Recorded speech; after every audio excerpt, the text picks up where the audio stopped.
Hey everyone, it's Jack from WhatCulture.com and it's time for Fast Count, bitch! First, let's start off with all of this week's WWE news. First, let's talk about the Cruiserweight Classic match between Cedric Alexander and Kota Ibushi, which really stole the show this week.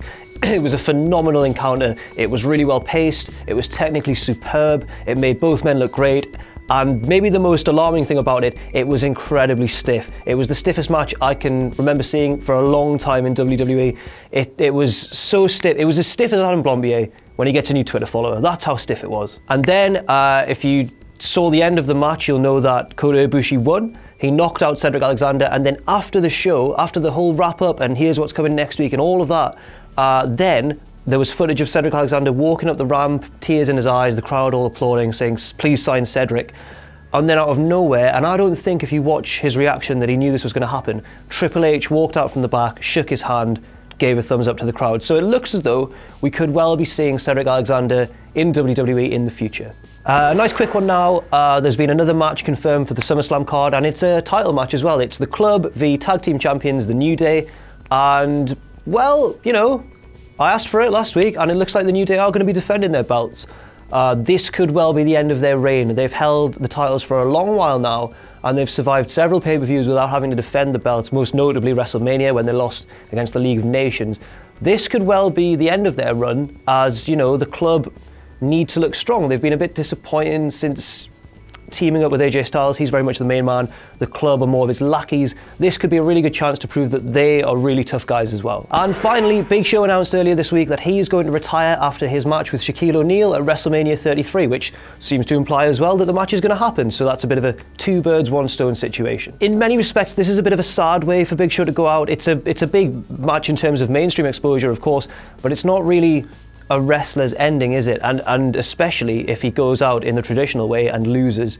Hopefully something can be worked out so that Big Show gets his moment of appreciation and love from the fans that he really deserves. And now all the news from elsewhere in the bloody world of professional wrestling. What do you like, you little rascal? Rascal! Now, when I woke up this morning and checked my Twitter, I was inundated with messages and tweets saying, are you a member of TNA's booking team? Because last week I said that Bobby Lashley was going to win all the belts, and he has indeed won nearly all of the belts. Last week, Lashley challenged James Storm to a match for his King of the Mountain Championship, and lo and behold, he won and now has 3 titles. He's also got the X Division Championship and the TNA World Heavyweight Championship.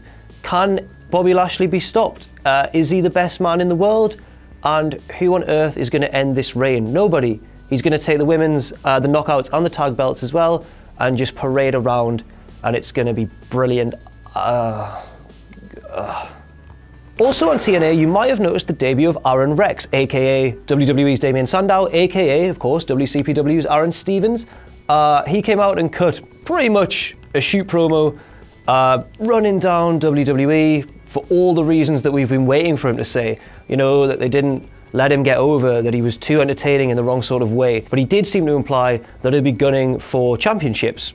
Potentially we might see him against Bobby Lashley. I mean, he won't beat him because it's Bobby Lashley, as we've already clarified, is the greatest man who ever lived. But best of luck to Aaron in TNA. We hope he does very, very well. And finally, and this is some news that actually delayed the shooting of Fast Count because we were all watching and waiting to see what happened. The winner of A Block in New Japan's G1 Climax has been confirmed. In what made for a very tense finale to one half of the draw, I think there were 5 wrestlers who could potentially have won and progressed on to the final. And in the end, it was Hiroki Goto who won by virtue of beating his opponent, Marufuji, and then seeing Okada v Tanahashi turn into a time limit draw. And if you haven't seen that match, do. It's not the best one in their amazing series, but it's certainly one of the most dramatic finishes. Tanahashi hits the high fly flow, pins Okada, 1, 2, bell rings, and Okada kicks out. So many intertwining storylines going on there, so many potential avenues they could take it, but focusing back on Goto, he'll progress to the final against the winner of B Block, which we'll find out tomorrow night. Please be Shibata. Please be Shibata. Team Shibata for life. And bloody hell, it's takeaways o'clock. Yes, I'm a very PG version of King Ross. Phone up the takeaways, get them in. First up, we're going to take a look at your favourite matches of the year. What is your match of the year so far for 2016? Leave a comment, because Dave Meltzer, of course, awarded a recent match his coveted 5 stars. Now, for those of you who might be unfamiliar with Dave Meltzer, his 5-star ratings are pretty rare. There's normally only about 1 or 2 a year, and this year there has only been 2. There's been, in January, Okada v Tanahashi, that got 5 stars at Wrestle Kingdom. And just last week, Ishii v Okada. That's right, Okada has been in both 5-star matches this year so far. What a boss. But of course, there's plenty of other matches this year that you might have preferred. There was Zayn v Nakamura in NXT. There was the recent match between Kevin Owens and Sami Zayn. I don't know if I'd quite put it on the same level, but it was a fantastic match. There was AJ Styles v Nakamura. There was AJ Styles v Roman Reigns, I've heard a few people say. Lucha Underground's had some phenomenal matches as well. There's so many potential winners of the award. So far, I think I'm going to have to agree with Dave Meltzer and give it to Tanahashi v Okada in January. But who knows what sort of match could emerge and perhaps top it before December.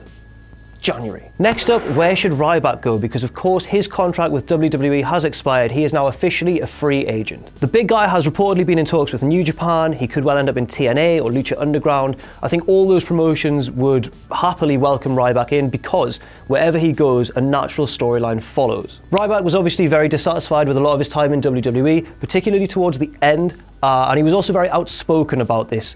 So whichever promotion he lands in, even if he doesn't seem immediately the best fit, that promotion should be delighted because they can happily use that real-life animosity to their full advantage. And my final takeaway this week on Fast Count, in case you haven't seen, we've got Jim Cornette and Jim Ross.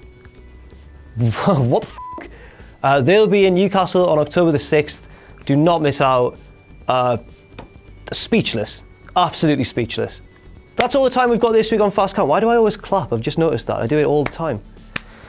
On Fast Count, I've been Jack from WhatCulture.com. You can follow me on Twitter at Jack_the_jobber, and I'll see you soon.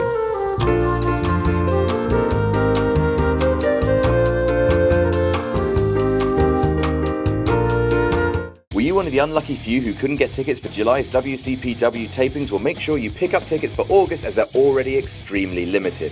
On August 24th, we'll be presenting a special live pay-per-view quality show, WCPW Stacked, featuring Moose versus Joe Coffey, the debut of the Women's Championship, Will Ospreay versus Marty Scurll. The WCPW Championship will be on the line. There'll be Joe Hendry, Joseph Connors, Big Damo, El Ligero, Primate, Grado, Drew Galloway, EC3, and GM'd by Eric Bischoff. Not just that, but on the 25th, we'll also be holding loaded tapings featuring the Kurt Angle Invitational, a pinfall and submission elimination rumble to decide who gets to face the Olympic hero in October. Grab your tickets for August at wc.pw while you still can. The 2 days are looking absolutely stacked.